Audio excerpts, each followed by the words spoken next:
नमस्कार, उत्तराखंड समाचार में आपका स्वागत है। मैं प्रियम शंकर झा। सबसे पहले मुख्य समाचार। राज्य में कोरोना संक्रमितों की कुल संख्या पहुंची 1637। आज आए 75 नए मामले। राज्य में कुल एक्टिव केस की संख्या 778।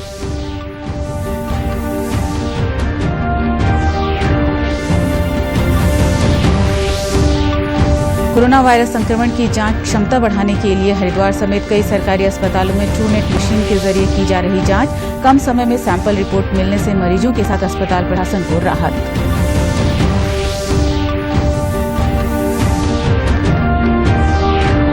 प्रदेश में कॉन्ट्रैक्ट फार्मिंग को दिया जा रहा बढ़ावा। संविदा खेती को कानूनी जामा पहनाने से कृषकों को मिलेगा लाभ। वन नेशन वन मार्केट से भी उत्पाद बेचते वक्त बिचौलियों से मिलेगा निजात।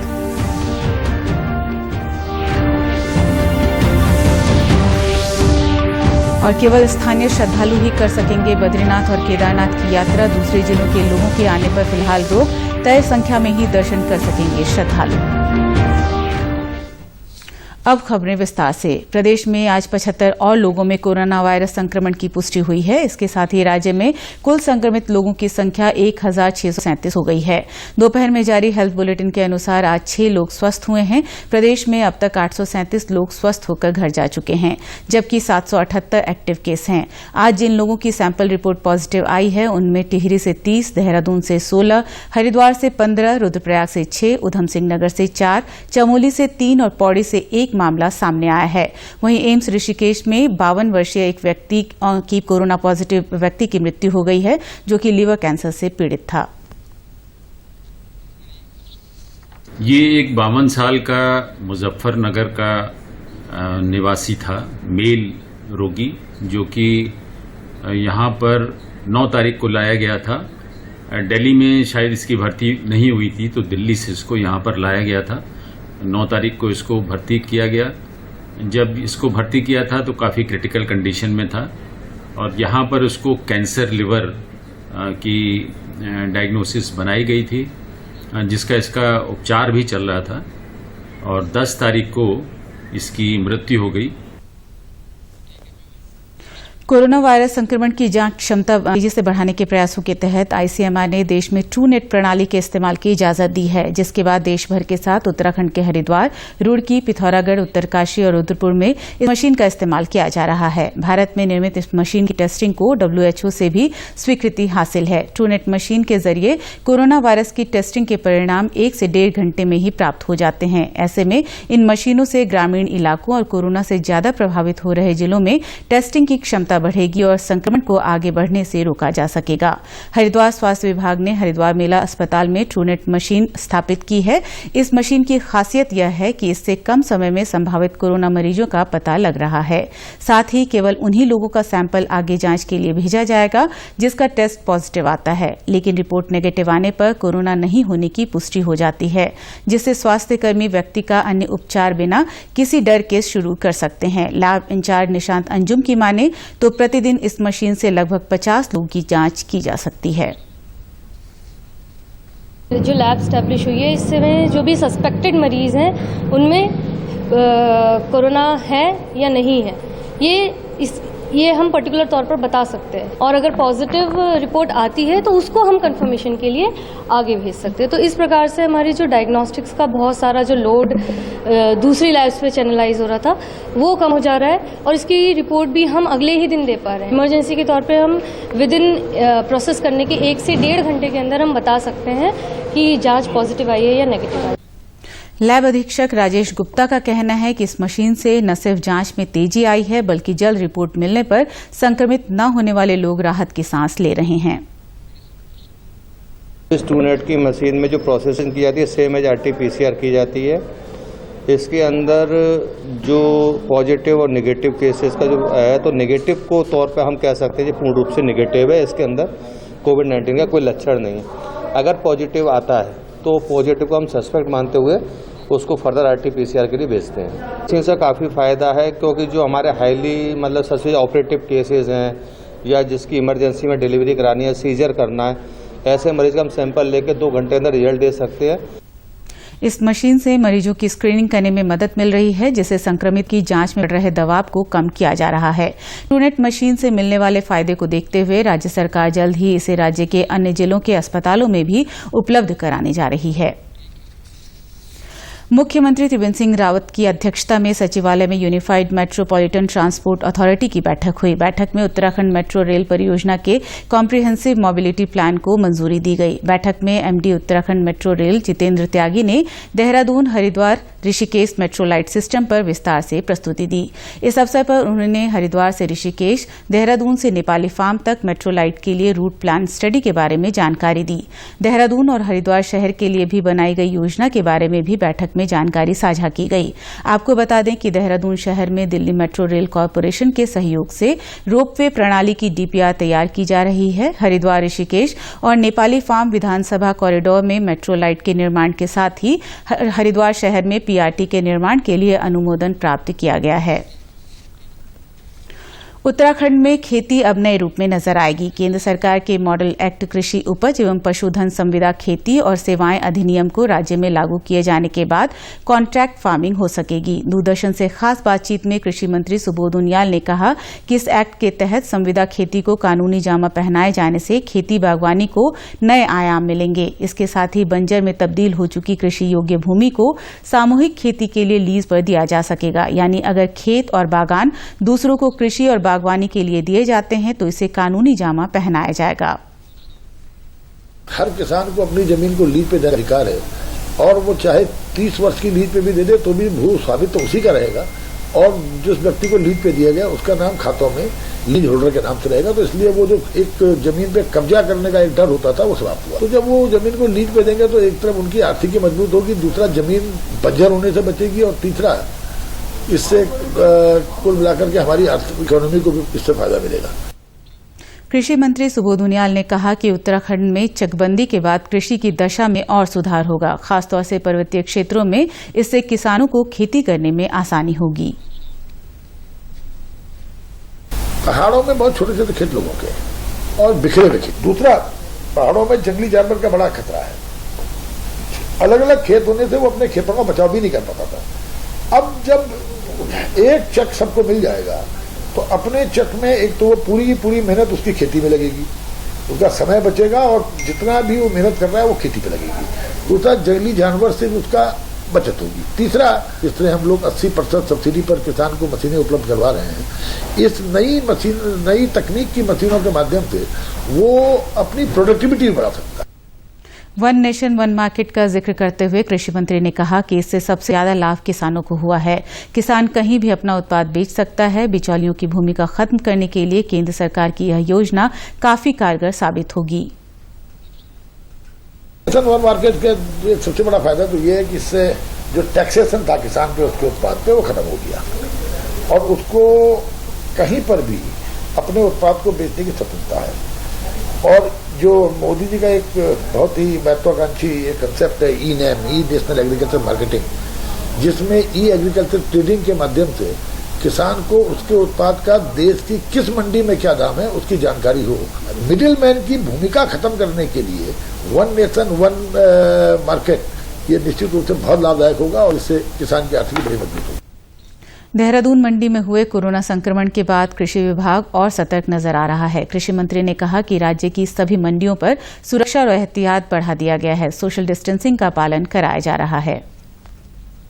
केवल देहरादून मंडी से ही संक्रमण का कारण के केसेज आए और एक व्यापारी की डेथ भी हो गई है, तो उस स्थिति में हमको देहरादून मंडी को बंद करने का निर्णय लेना पड़ा। बाकी हमारी जो मंडियां हैं वो पूरी तरह से सुरक्षित हैं और पूरे उसमें जो एडवाइजरी भारत सरकार की है उसका पालन करते हुए हम लोग पूरी एहतियात बरत रहे हैं, जिस कारण कि अभी तक आज करीबन 3 महीना होने को है। 3 महीनों में किसी भी अन्य मंडी में कोई संक्रमण की शिकायत नहीं पहुंची है।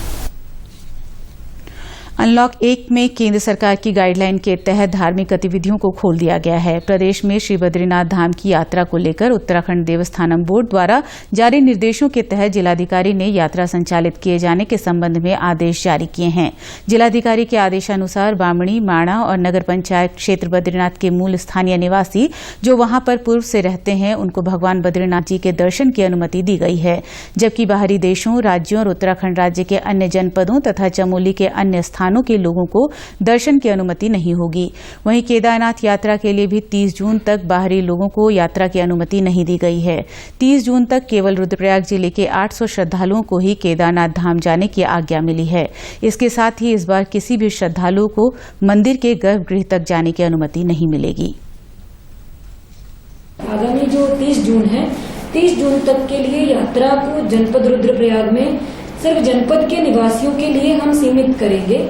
उसमें ऐसे व्यक्ति जिनके वहां आवासीय या अनावासीय परिसंपत्तियां स्थित हैं, जो हक हकूकधारी हैं, तीर्थ पुरोहित समाज हैं, जिनकी दुकानें इत्यादि अवस्थित हैं, जिन सरकारी विभागों की परिसंपत्तियां वहां स्थित हैं, जिन सरकारी विभागों के कोई कंस्ट्रक्शन वर्क्स इत्यादि वहां पर चल रहे हैं, ऐसे लोगों को सीमित संख्या में अनुमति प्रथम चरण में दी जाएगी। लॉकडाउन के दौरान भारतीय डाक विभाग ने हर चुनौती का सामना करते हुए घर घर तक डाक पहुंचाने के साथ ही लोगों तक हर मुमकिन आवश्यक सुविधा को भी पहुंचाया। उत्तराखंड डाक परिमंडल के निदेशक एसके राय ने बताया कि किस तरह पब्लिक ट्रांसपोर्ट बंद होने के बावजूद भी लॉकडाउन के दौरान किस तरह से मंत्रालय स्तर पर डाक विभाग ने अपना खुद का रोड नेटवर्क स्थापित किया और प्रदेश के कोने कोने में रह रहे लोगों तक पहुंचे।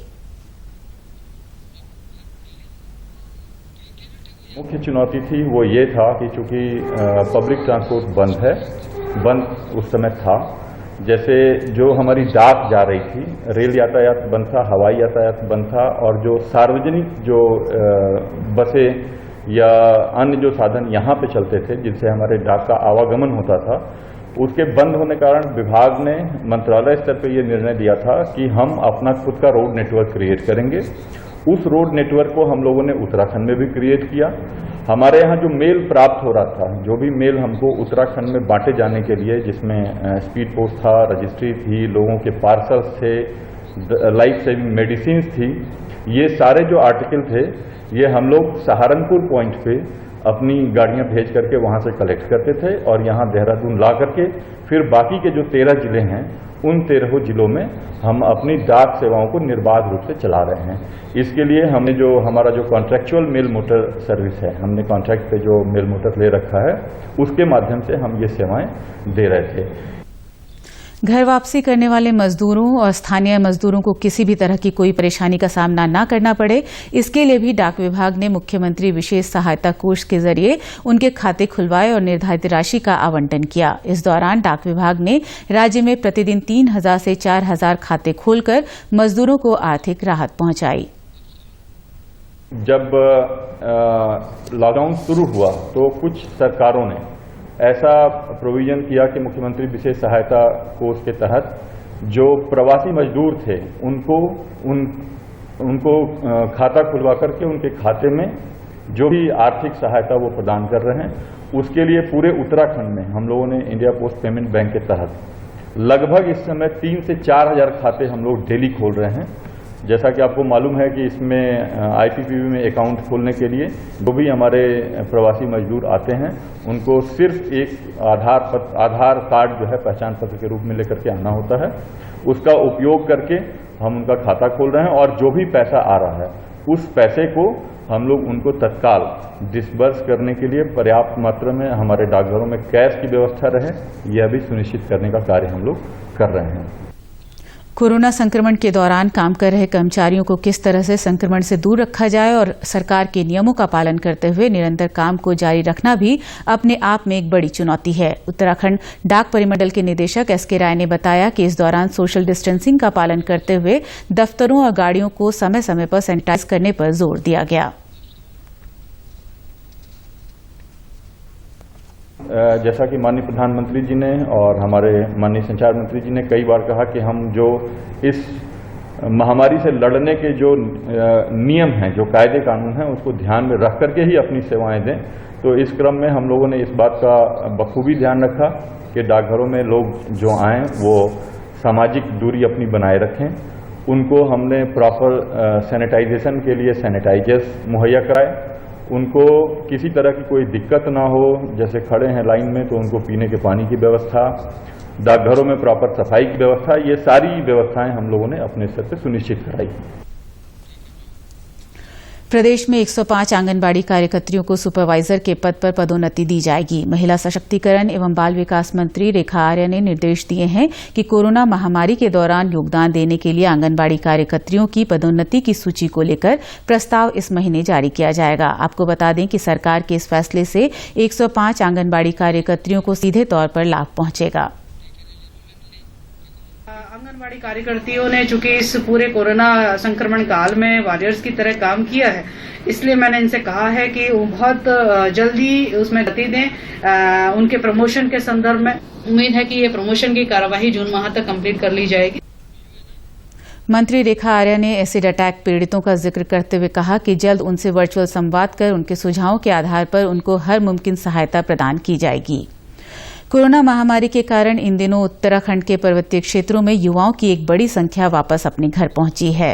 ऐसे में इनमें से कुछ युवाओं ने अब वापस नहीं जाने का फैसला लिया है, लेते हुए अपने ही गांव में रहकर अपना जीवन यापन करने की ठान ली है। स्वरोजगार की राह को अपनाते हुए इन युवाओं ने धरातल पर काम भी शुरू कर दिया है। जनपद पौड़ी के पोखड़ा ब्लॉक के गांव उवोट में प्रवासी युवाओं ने मिलकर बरसों पुरानी बंजर भूमि के एक बड़े हिस्से को खोद डाला है ताकि वो इन खेतों को फिर से आबाद कर सकें। दिल्ली में होटल की नौकरी छोड़कर आने वाले मनोज रावत का कहना है कि अब वो यहीं रहकर खेती करेंगे और आने वाले दिनों में दलहन और फल सब्जियों की बुआई करेंगे।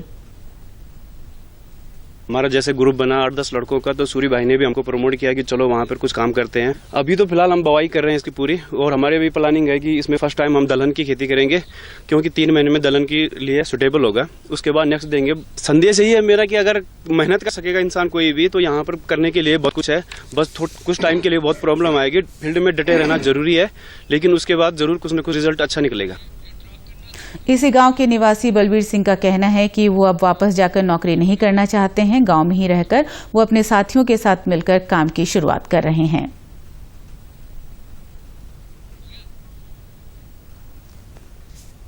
अभी तो हम स्टार्टिंग, अभी तो ये बंजर खेत चालू कर रहे हैं। अब इसके बाद इसमें दलहन की खेती करेंगे इस बरसात में, क्योंकि बरसात में और खेती करना भी संभव नहीं है।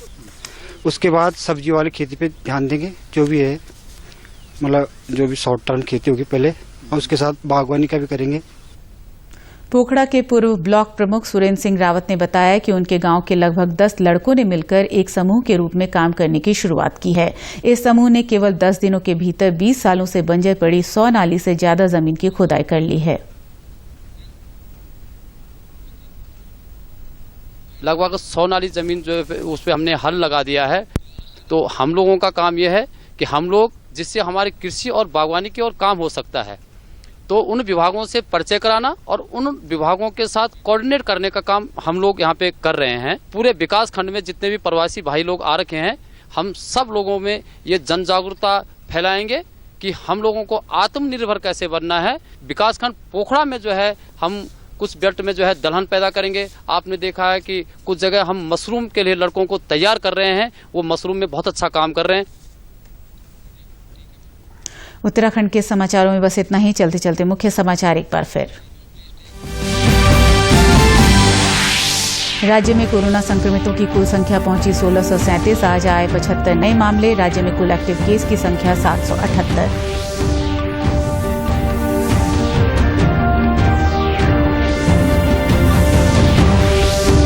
कोरोना वायरस संक्रमण की जांच क्षमता बढ़ाने के लिए हरिद्वार समेत कई सरकारी अस्पतालों में ट्रूनेट मशीन के जरिए की जा रही जांच। कम समय में सैंपल रिपोर्ट मिलने से मरीजों के साथ अस्पताल प्रशासन को राहत।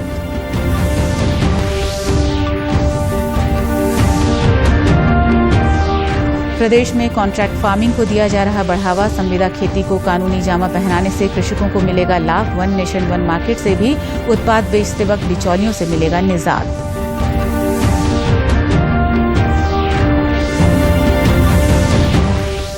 और केवल स्थानीय श्रद्धालु ही कर सकेंगे बद्रीनाथ और केदारनाथ की यात्रा। दूसरे जिलों के लोगों के आने पर फिलहाल रोक। तय संख्या में ही दर्शन कर सकेंगे श्रद्धालु। उत्तराखंड की खबरों के लिए आप हमसे सोशल मीडिया पर भी जुड़ सकते हैं। हमारा ट्विटर हैंडल है DD News_देहरादून। हमारा फेसबुक पेज है DD News उत्तराखंड और हमारे YouTube channel DD News Uttarakhand को सब्सक्राइब करें। नमस्कार।